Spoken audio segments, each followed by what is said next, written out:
Hello and welcome to tonight's show.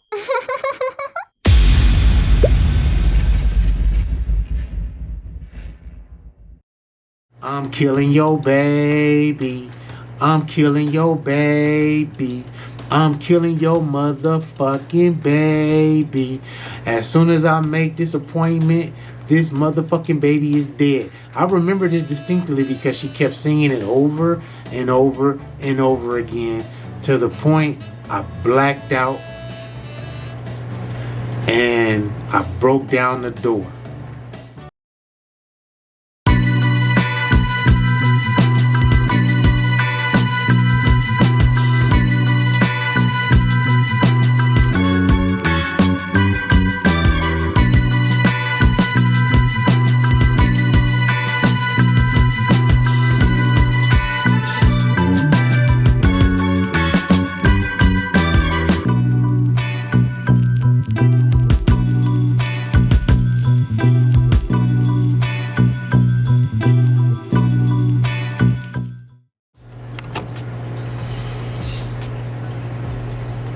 This is a very sensitive topic for me, but I want to address this situation because it can happen to anyone. Once upon a time, I had caught a domestic violence case. I was 27 years old. And me and my kid's mother, we were living together in the same household. We had came to the conclusion that we could no longer get along with each other and we didn't need to be together anymore. So we decided to end our relationship. So we ended our relationship. She went her way, I went my way. She decided to stay in the house where we lived. I decided to move out and get me an apartment in the next city over. So before we did that, we decided to go to court, which was dumb on my part because I wanted to get something established as far as her having custody and me having custody of the kids half and half. So I would have the kids 3.5 days out the week. She would have the kids 3.5 days out of the week. And then on top of that, I would give her an extra $500 a month for child support. So after we went through that process and there was no fight or no disruption of the custody thing. She agreed, I agreed, everything went smooth as pie.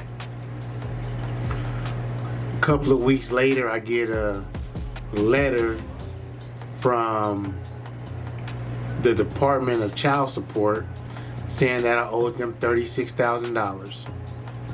So to make a long story short, my kid's mother, the whole time that we were living together, she was receiving welfare for the kids and she was receiving food stamps for the kids. Now I didn't know this because I was working. I paid the bills, paid the car note, I did everything. Gave her money to go buy food to put in the house. You know what I'm saying? I made that kind of money because I was a diesel mechanic. So I made good money at a young age. So, anyway, after, we broke up and I moved to my spot, she moved to her spot. But every now and then we would still link up. We would still kick it. We would still have sex. That's what we would do here and there. Even though I was seeing someone else and she was seeing someone else, we still found the time to sleep with each other. and be with each other. Instead of letting it go, we still had those sexual energy drives for one another. She'll look at me a certain way, I'll look at her a certain way, and boom, it was on and cracking, right? So, one particular day, I had my kids on my days, and she was over there at the house with me. She ended up staying at my house on my days that I had the kids. So I ended up driving them home and dropping them off. So I came in the house like I normally do, go in the kitchen, go in the refrigerator like I always normally do. So just so happened, I see a letter on the kitchen counter. Had I ignored this letter, I probably wouldn't have been in the situation that I was in. Had I minded my own business, I probably wouldn't have put myself in the situation that I put myself in. But no, I wanted to be nosy. So I picked up the letter and I began to read the letter. So the letter was from my kid's mother to a guy that she was seeing. So as I started reading the letter line for line, she's basically telling this guy how much she loved him and how much she cared about him, and she wanted to apologize to him for what she did to him. So I'm reading the letter, I'm like, well dang, well what did she do to him? So as I kept going down and scrolling and reading down, it comes to find out that she was pregnant. So she was breaking it to this guy that she was pregnant. So when she told the guy that she was pregnant, he broke up with her. But she's pleading with this guy in the letter, telling him, don't break up with her because me and her are through, and she didn't know that she was pregnant by me, but if he doesn't leave her, she is willing to terminate the pregnancy. Right? So I said, nah, maybe I read it wrong. Maybe I read this completely wrong. No, she didn't just say that. No, she didn't just say she was going to terminate a pregnancy for a guy to be with a guy. So I read it again. And it read exactly like I read it the first time. So by this time, I'm furious. So I get upset. I confront my kid's mother about the situation. I didn't put my hands on her or nothing that day. But I remember I was so angry, I went inside the living room and I took my forearm, and I ended up hitting our coffee table that we had in the living room. And I ended up breaking that table in half. Boom, fast forward. It was on a Friday. I was supposed to go pick my oldest daughter up because she was in Head Start. The rest of the kids wasn't old enough to go to school yet. So they stayed at home with her. So as I go to the house, I go to unlock the door because I had a key still to the house. She changed the locks. So I tell my kid's mother, hey, what's up with this? Can you open the door? She like, no. She like, your daughter, she said her name, but I'm not gonna say no names. She said, your daughter ain't going to school today and you not coming in this house no more. So she started cussing me out. But at the same time while she is cussing me out, she's on the phone with her homegirl. And her homegirl is like, really, you can hear her homegirl in the background on the phone because she's talking to me in the kitchen through the kitchen window. So it's the front door and then next to the front door in the house that we were in, the kitchen is right there, the window. So I'm talking through the window. So she's looking through the window at me, and she's talking to her friend on the phone. And her friend is just egging her on, and you know, blah blah blah. He ain't this, he ain't that, he on this, he on that, F him, F that. You know what I'm saying? Blasey, blasey, blah. So then she says, oh yeah, and by the way, this motherfucking baby that I got in my stomach, I'm killing this motherfucker. And I looked, and it's like when she said that, my heart dropped. See, because the previous night, when I found out she was pregnant, I didn't put my hands on her because I was so mad, but I didn't want to put my hands on her, and all I did was broke the table. But when she's on the phone with her friend's like, yeah, girl, you can hear her friend in the back on the phone, yeah, girl, fuck him. Yeah, you need to get rid of that baby. You don't need to have no more motherfucking kids by him. And she like, yeah, girl, you right. And I said, that's how you feel? You gonna kill my baby? You gonna kill my baby because you not with this dude no more? You gonna kill my baby to be with another man? How do you expect me to feel? How mad do you expect me to feel? You expect me not to be angry? You expect me not to be upset?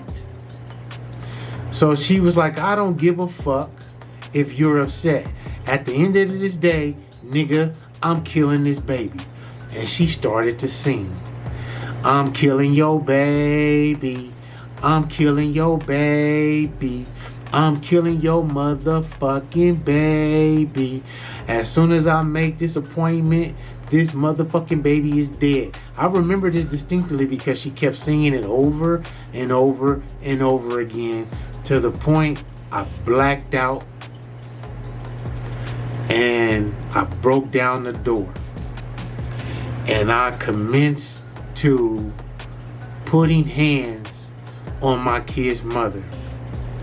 I remember hitting her in her face, hitting her in her eye, throwing her to the floor, putting my hands around her neck, and I was choking her because I felt if you're gonna kill my baby, I might as well kill you.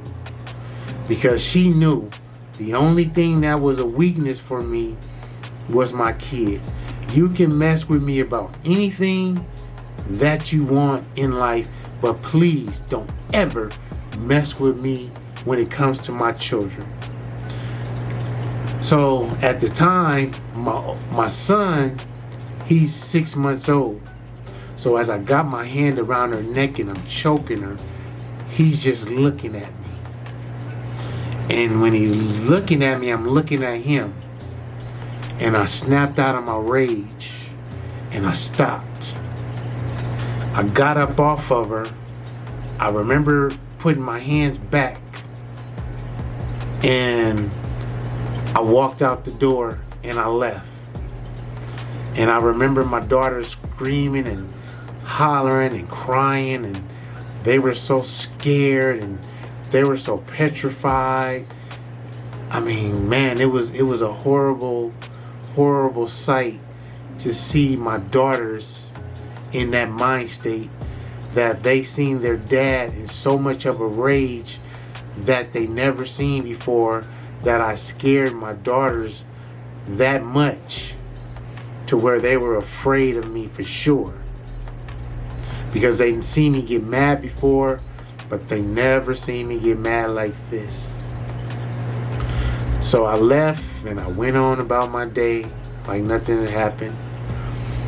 By this time I was dating my second baby's mother at the time.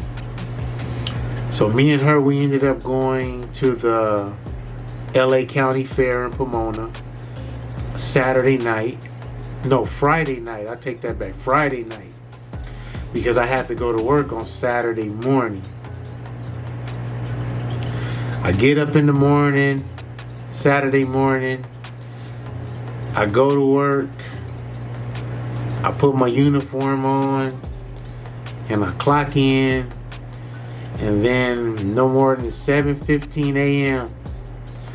here comes the Rancho Cucamonga Sheriff's Department.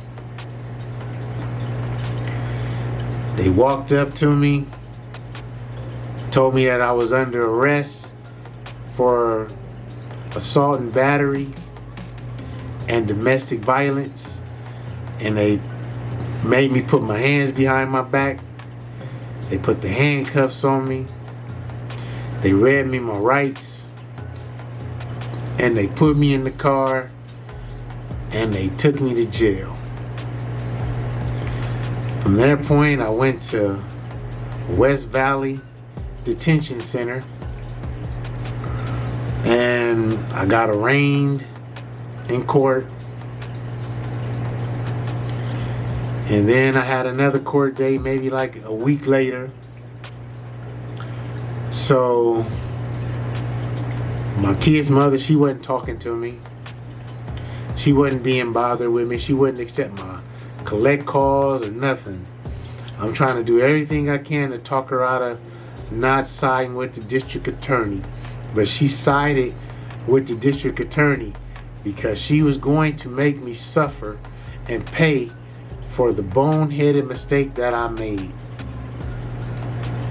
So, about a month later, they offered me a deal. I think it was maybe 6 months. So when I got a hold of my job, they were saying, oh yeah, don't worry about it. We're gonna let you keep your job and you can come back to work when you get out. So I said, okay, bet. So I took the 180-day deal.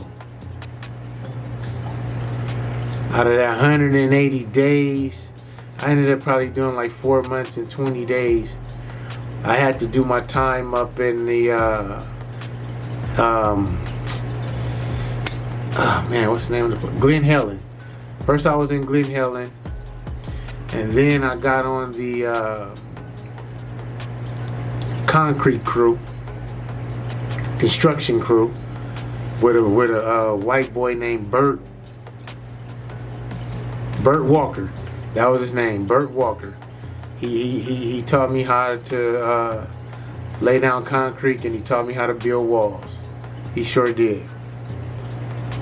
So we ended up transferring up to Barstow Jail Station, Sheriff Station. That's where I did the rest of my time at as a trustee. And what we did was we laid down the concrete for their driveway and for their handicap walkway. We built that. Inmates built that. So all in all, I had another girl.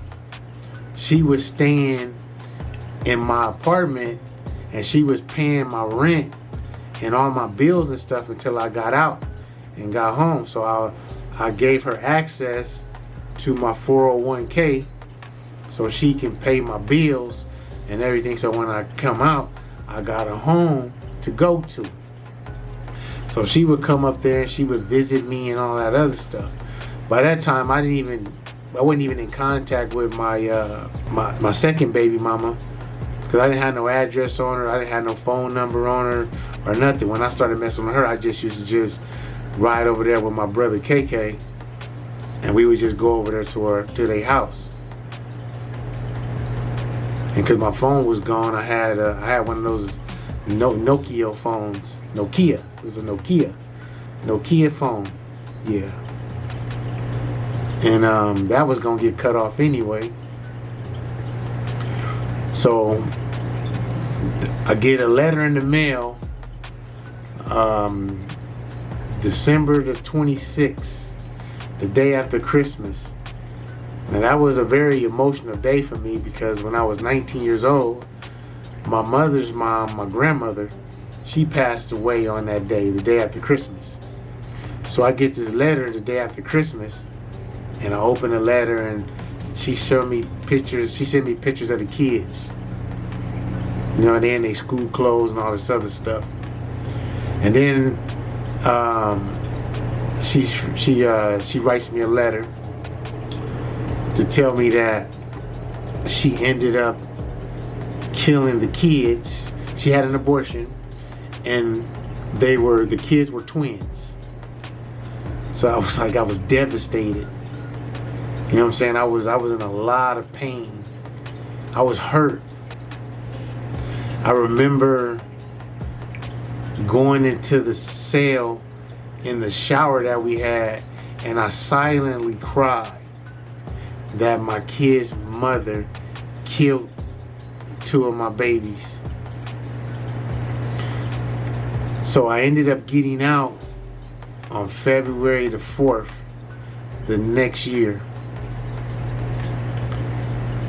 And I come home, and the girl that I trusted, she messed up all my money, but the rent was paid, but my car note was behind. So I ended up getting my truck repossessed. So I was pissed off at her, so I made her leave. I kicked her out. So then I wanted to go see my children. So it was about a week after that, I wanted to go see my kids, because one of my daughters, her birthday is on Valentine's Day. My third oldest daughter. So I go up there to the house, and it's my baby mama. It's all her friends, all her homegirls in the house, and it's a dude sitting there, older dude. He probably was in his 40s, but he kept staring at me. So he kept staring at me so much, like he had some type of animosity towards me. I gangbanged on him, and I told him what's happening. He stood up. So when he stood up, I went to go rush him. And all my daughter's friends jumped on my back. It was like 4 or 5 females on my back, and my baby mama hold me in the front because I'm trying to get to this dude. So I guess this was her new boyfriend, her little sugar daddy at the time or whatever.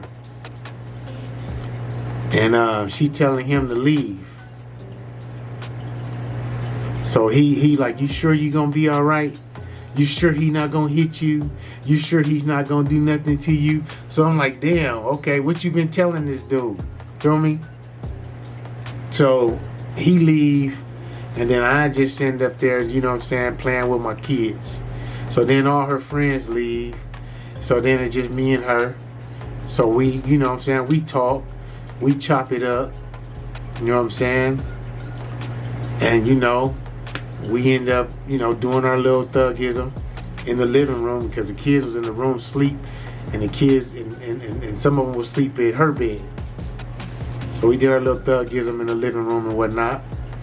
Then like around 4 o'clock in the morning, we hear boom, boom, boom. Somebody banging on the door real hard. It's the Rancho Cucamonga Sheriff's Department. So they come in, she opened the door, and they flashing the lights all in the house. And when I get up, they draw their guns on me, pull me outside, slam me up against the wall, and they tell my kid's mom that they got a call that I was beating on her. Okay, so if I'm beating on her, all the lights are out in the house and it's completely quiet. You would have heard some commotion or something if I was in there doing something like that. So then after she told them that I didn't do anything, they ended up leaving. So it was only 2 people that could have called them. Her mama or her new boyfriend that she was with. But after that, to make a long story short, I loved my kid's mom. And like a dumbass, we ended up getting married like a week later. I know it's crazy, but that's the type of relationship that we had. we had a love-hate relationship, because when we first met each other, we were both teenagers, we were both kids, and we grew into adults, and we just had this crazy relationship. Before she was my girl, she was my best friend. She was the friend that I would call and talk to when I was having issues with a girlfriend that I was with, or a guy that she was with. She would talk to me about that.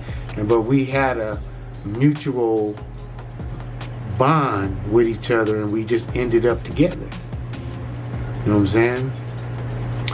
And it was unfortunate that I caught that domestic case, and it was my fault. You know what I'm saying? My job didn't even hire me back. They lied to me. You know what I'm saying? They're like, oh, we don't hire felons.